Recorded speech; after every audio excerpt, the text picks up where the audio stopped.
로마서 8장 말씀입니다.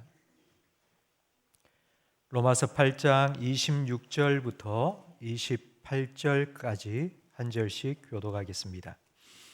이와 같이 성령도 우리의 연약함을 도우시나니 우리는 마땅히 기도할 바를 알지 못하나 오직 성령이 말할 수 없는 탄식으로 우리를 위하여 친히 간구하시느니라. 마음을 살피시는 이가 성령의 생각을 아시나니 이는 성령이 하나님의 뜻대로 성도를 위하여 간구하심이니라. 함께 읽습니다. 우리가 알거니와 하나님을 사랑하는 자 곧 그의 뜻대로 부르심을 입은 자들에게는 모든 것이 합력하여 선을 이루느니라. 아멘. 하나님께서는 말씀으로 만물을 창조하셨습니다. 그런데 창조하신 만물 중에 딱 하나만 다른 방법으로 만드셨습니다. 바로 사람입니다. 사람은 말씀으로 창조하지 않으시고 자기 형상을 따라 직접 흙을 빚어 만드셨습니다. 하나님께서 특별한 방법으로 만드신 사람에게는 다른 만물들과는 구별되는 아주 독특한 한 가지 특징이 있습니다. 그게 무엇인가 하면 말입니다. 하나님께서는 말씀으로 만물을 창조하셨지만 사람에게는 말씀해 주시고 또 하나님께 말하도록 하셨습니다. 이렇게 하나님의 형상대로 창조된 사람에게는 이 말의 능력이 있습니다. 잠언 18장 말씀에 보면 죽고 사는 것이 혀의 권세에 있고 사람은 그 입술의 열매로 산다고 말씀합니다. 그리고 우리가 흔히 하는 속담 중에 말이 씨가 된다는 말도 있습니다. 말하는 대로 되는 경우가 참 많습니다. 우리가 살아가면서 말을 하는 건 재채기를 하는 것처럼 갑자기 툭 튀어나오는 것이 아닙니다. 마음속에 품고 있던 생각이 말로 나오는 것입니다. 근데 마음속에 한 가지 생각만 들어있는 것은 아닙니다. 우리 마음속에는 정말 여러 가지 생각이 지금도 떠다니고 있습니다. 지금 여러분의 마음을 한번 들여다보시기 바랍니다. 지금 어떤 생각을 하고 계십니까? 집 생각도 할 거고 날씨가 춥다는 생각도 할 거고 뭐 이런저런 정말 많은 수많은 생각들이 아마 여러분 마음속에 있을 겁니다. 그런데 그런 생각을 다 말로 드러내지는 않습니다. 그 수많은 마음속의 생각 중에 딱 한 가지를 꼭 집어서 그것을 입으로 말하는 순간 그 말이 씨가 되어서 자기 인생에 심겨지든지 다른 사람의 인생에 심겨집니다. 그렇기 때문에 우리는 말을 함부로 해서는 안 됩니다. 우리가 말을 함부로 해서는 안 된다는 것을 잘 보여주는 성경 말씀이 민수기 14장 말씀인데 우리 함께 화면을 보면서 민수기 14장 26절 말씀을 함께 읽겠습니다. 여호와께서 모세와 아론에게 말씀하여 이르시되 나를 원망하는 이 악한 회중에게 내가 어느 때까지 참으랴. 이스라엘 자손이 나를 향하여 원망하는 바 그 원망하는 말을 내가 들었노니 그러되게 이르기를 여호와의 말씀에 내 삶을 두고 맹세하노라. 너희 말이 내 귀에 들린 대로 내가 너희에게 행하리니. 가나안 입성을 앞두고 12정탐꾼을 먼저 보냈습니다.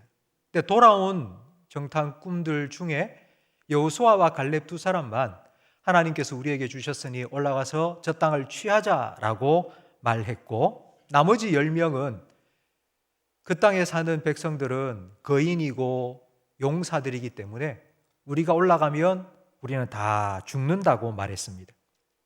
이스라엘 백성이 누구의 말을 들었나 하면 바로 이 10명의 정탐꾼의 말을 들었습니다. 그리고 이렇게 말했습니다. 차라리 애굽에서 우리를 죽이든지 광야에서 우리를 죽도록 내버려 두시든지 하지 왜 여기까지 이끌고 와서 저 가난한 사람들 이방인들의 손에 우리를 죽게 하시는가 하며 원망했습니다. 이들의 원망을 들은 하나님께서는 이렇게 말씀하셨습니다. 너희 말이 내 귀에 들린 대로 내가 너희에게 행하리라. 가나안 땅을 정탐했던 그 40일, 하루를 1년으로 쳐서 40년 동안 광야에서 방황하다가 원망하는 너희 모두가 광야에서 너희 말대로 죽을 것이라고 말씀하셨습니다. 만약 이스라엘 백성이 여호수아와 갈렙의 이야기를 듣고 야, 하나님께서 정말 저 땅을 우리에게 주셨구나, 올라가서 취하자 했다면은 하나님께서 이스라엘 백성 발바닥 밟는 그 모든 땅을 그들에게 반드시 주셨을 것입니다. 말하는 대로 하나님께서는 이루게 해 주시기 때문입니다. 우리가 무심코 한 말도 하나님께서 들으시고 그대로 되게 하신다면 우리가 기도하는 건 정말 중요한 것입니다. 우리가 무심코 한 말을 하나님 들으신다면 우리의 기도에는 하나님께서 귀 기울여 들으십니다. 그리고 우리가 기도한 대로 반드시 이루어 주실 것입니다. 그렇기 때문에 우리는 예수님께서 주기도문에 가르쳐 주신 것처럼 뜻이 하늘에서 이루어진 것처럼 땅에서도 이루어지게 해달라고 기도해야 합니다. 우리 교회는 모일 때마다 모든 성도들이 공동 기도문으로 함께 기도하고 있는데요. 예수님께서 가르쳐 주신 주기도문도 이런 공동 기도문입니다. 누가복음 11장 1절 말씀을 함께 읽겠습니다. 예수께서 한 곳에서 기도하시고 마치시매 제자 중 하나가 여짜오되 주여, 요한이 자기 제자들에게 기도를 가르친 것과 같이 우리에게도 가르쳐 주옵소서. 예수께서 이르시되 너희는 기도할 때에 이렇게 하라. 아버지여, 이름이 거룩히 여김을 받으시오며 나라가 임하시오며. 예수님을 따르는 제자들이 예수님께 와서 이렇게 부탁을 했습니다. 요한의 제자들은 요한이 가르쳐준 기도를 하고 있습니다. 그러니까 요한의 제자들이 하는 공동 기도문이 있었다는 말입니다. 그런데 우리는 어떤 기도를 해야 됩니까? 우리는 예수님을 따르는 제자들인데 우리가 예수님을 따르는 제자로서 우리가 함께 같은 마음을 품고 같은 방향으로 가기 위해서 우리도 공동 기도문이 필요합니다. 그러니 기도를 가르쳐 주십시오라고 했을 때에 예수님께서는 주기도문을 가르쳐 주셨습니다. 예수님을 따르는 사람들은 이 주기도문으로 기도하면서 진정한 예수의 제자로 살아갈 수 있습니다. 성도 여러분, 우리는 기도한 대로 살아갑니다. 여기까지 설교를 들으시면서 아마 여러분 중에는 기도하는 대로 살아간다니, 나는 기도를 잘 못하는데, 나는 무슨 기도를 해야 될지 잘 모르는데, 기도를 하는 게 이렇게 중요한데 나는 기도도 많이 못하는데, 그리고 기도를 많이 하고 있지도 않은데, 아마 이런 생각을 하시는 분이 계실 겁니다. 그러면 난 기도도 잘 못하는 나는 어떻게 될까? 기도를 많이 하지도 않는 나는 어떻게 살아가게 될까? 이런 걱정을 아마 하실 수도 있는데요. 혹시 이런 생각을 하시는 분에게 오늘 본문 말씀 26절은 복음입니다. 오늘 26절 말씀을 다시 한번 화면을 보며 읽겠습니다. 이와 같이 성령도 우리의 연약함을 도우시나니 우리는 마땅히 기도할 바를 알지 못하나 오직 성령이 말할 수 없는 탄식으로 우리를 위하여 친히 간구하시느니라. 아멘. 우리는 연약합니다. 민수기 14장에 원망하여서 40년 동안 광야에서 죽은 이스라엘 백성의 이야기를 지금까지 우리는 수도 없이 많이 들었습니다. 그 말씀을 들으면서 원망하지 말고 감사해야지, 불평하지 말고 기도하자 다짐을 하고 또 다짐을 해도 우리는 연약하기 때문에 기도하지도 않고 기도할 줄도 모릅니다. 이런 우리의 연약함을 예수님께서 너무나도 잘 아셨기 때문에 우리를 도와주시기 위해 성령님을 도우미로 보내주셨습니다. 사실 나 혼자 잘 한다면 누구의 도움을 받을 필요가 없습니다. 혼자 잘 산다면 돕는 배필이 필요 없겠죠. 근데 나 혼자 못하니까, 나 혼자 안 되니까 도우미를 보내주신 겁니다. 우리가 기도 생활을 하는 데 있어서 성령의 도우심은 절대적으로 필요합니다. 기도해야 될 줄 아는데, 기도해야 되겠다는 마음은 있는데 기도가 안 될 때가 있습니다. 내 뜻 말고 하나님의 뜻대로 기도해야 되는 줄 아는데 하나님의 뜻이 과연 무엇일까 잘 몰라서 중언부언할 때도 있습니다. 바로 그때에 성령님께서는 우리 기도를 도와주십니다. 어떻게 도와주시냐면 첫 번째가 26절 말씀에 나온 것처럼 탄식하십니다. 말할 수 없는 탄식으로 우리를 위해 친히 간구하신다고 말씀하는데, 말할 수 없는 탄식이라는 말은 여러분 정말 아파서 막 끙끙 앓을 때, 아프다는 소리도 못 하겠고 그냥 신음 소리도 못 내고 앓을 때, 바로 그것이 말할 수 없는 탄식입니다. 아마 이 자리에 계신 분들 다들 부모님이실 텐데요. 부모로서 자녀를 생각하면서 가슴을 치며 탄식하며 기도해 보신 적이 있으실 겁니다. 아무리 이렇게 좀 해라, 이렇게 좀 살아라 말해도 말을 듣지 않는 겁니다. 뭐 다 큰 자녀인데 뭐 어떻게 때릴 수도 없고 스스로 깨달아야 되는데, 그런 자녀의 모습을 보면서 가슴을 치며 기도할 그런 때가 아마 여러분에게는 있으셨을 것입니다. 만약 자녀가 우리 아빠, 엄마가 나를 위해서 이렇게 탄식하며 기도하고 있다는 부모의 눈물을 알고 그 부모의 마음을 조금이라도 알아가면 그때에 이제 철이 들었구나 라고 표현합니다. 성령님께서 우리를 도우시는 첫 번째 방법이 바로 이것입니다. 내가 기도하지 않을 때, 내가 뭐라고 기도해야 될지 잘 모를 때 성령님께서는 나를 위해 말할 수 없는 탄식으로 친히 기도해 주십니다. 제가 대학생 때 하루는 밤에 꿈을 꾸었습니다. 꿈을 꾸었는데 그 꿈 속에 제가 침대에 누워 자고 있는 저를 바라보고 있었습니다. 자고 있는 저를 보면서 제가 이런 찬양을 불렀습니다. 세상에서 방황할 때 나 주님을 몰랐네. 내 멋대로 고집하며 온갖 죄를 저질렀네. 예수여, 이 죄인도 용서받을 수 있나요? 제가 꿈속에서 자고 있는 저를 보면서 이런 찬양을 부르면서 막 펑펑 울었는데요. 너무 그 꿈이 생생해서 눈을 떠보니 제 베개가 흥건하게 젖어 있을 정도로 잠에서 제가 울고 있었습니다. 저는 이때부터 제 신앙 생활에 큰 변화가 시작되었습니다. 사실 저는 모태신앙입니다.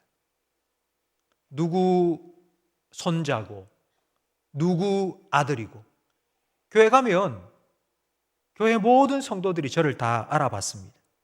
그래서 누구 손자고 누구 아들이고, 그러니 내가 좀 더 열심히 교회 생활을 해야 되겠다, 그런 마음을 품고 열심히 교회 생활을 했습니다. 그런데 그날 제가 이 꿈을 꾸고 난 후부터는 제가 어떻게 열심히 살아야 되겠다 보다 제 내면을 들여다보고 제 영혼을 살피기 시작했습니다. 제 영혼에 관심을 갖기 시작했습니다. 저는 그때 이후로 가끔씩 제 모습을 살펴봅니다. 과연 성령님께서는 지금 내 모습을 어떻게 보고 계실까?